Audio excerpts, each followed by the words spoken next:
How do you estimate closing cost for a buyer?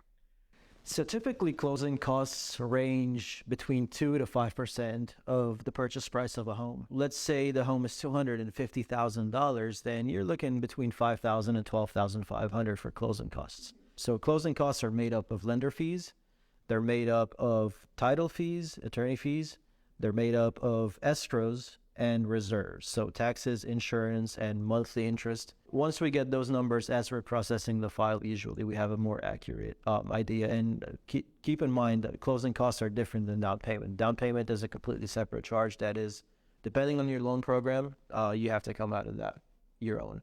Closing costs, and a lot of times can be negotiated for the seller, especially in this current market right now.